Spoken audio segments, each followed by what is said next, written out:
Hey guys, it's John from Wrestling Talking Shop, and welcome back to the channel. We're going to do today in wrestling history for July the 6th. On this day in 1985 at a house show in Maryland, Tito Santana defeated Greg Valentine inside a steel cage to win the Intercontinental Champion for the second time. This was also the first time a WWF Championship changed hands inside of a steel cage. On this day in 1985, in Charlotte, North Carolina, NWA presented the first ever Great American Bash event. On the show, Jimmy Valiant defeated Paul Jones in a dog collar match. Manny Fernandez, Sam Houston, and Buzz Sawyer defeated Billy Graham, the Barbarian, and Abdullah the Butcher in a six-person tag match. Ron Bass fought Buddy Landale to a draw. Ole Anderson and Arn Anderson retained the national tag team titles against Buzz Sawyer and Dick Slater. The Russian team, Crusher Khrushchev and Ivan Koloff, fought the Road Warriors, Hawk and Animal, to a double disqualification in a NWA/AWA World Tag Team Championship unification match. Magnum TA defeated Kamala by disqualification to retain the U.S. champion. Ric Flair defeated Nikita Koloff to retain the NWA World Champion. And Dusty Rhodes defeated Tully Blanchard in a steel cage match to win the NWA Television Champion. With the win, Rose gained the services of Baby Doll for 30 days, in which started her face turn, and she became a full-time valet for Rose and his partner Magnum TA.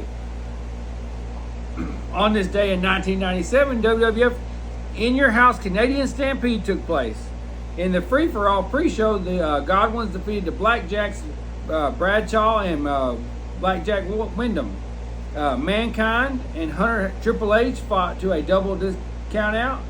The Great Shinsuke defeated Tasha Mingo with a Tiger Suplex. This was the WWF debut for both wrestlers.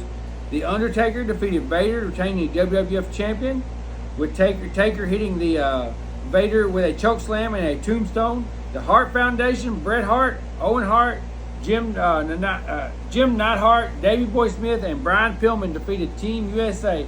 Steve Austin, Ken Shamrock, Goldust, Hawk, and Animal, with Owen Hart getting the roll-up pin on Austin. And that is a great pay-per-view. If you ever get a chance and you want to watch a good wrestling, the crowd is hot for Bret Hart's team, and their heels in the U.S. and their faces in Canada. But anyway, on this day in 1998, WCW Monday Night Nitro was at the Georgia Dome in front of 41,000 fans. In the main event of his hometown, United States champion Goldberg pinned Hulk Hogan clean in the middle of the ring following a spear and a jackhammer to become the WCW World Heavyweight Champion and extended his legendary unbeaten streak. And I remember that. I mean, I can remember that like it was yesterday. They announced it the Thursday before. J.J. Dillon announced it on Thunder the Thursday before. And I thought, what's going on?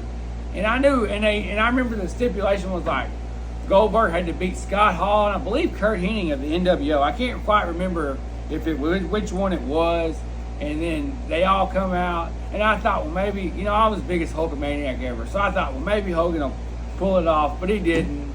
And he was out of the title picture. I believe later that summer he pinned with Dennis Rodman to face DDP and Karl Malone. And he was out of the title picture for the first time in a long time. But anyway, on this day in 2004, at a taping of WWE SmackDown in Canada, Billy Kidman and Paul London defeated the Dudley Boys, Bubba Ray and Devon Dudley. And that's going to wrap up today in wrestling history, guys. Thanks for watching. Like and subscribe.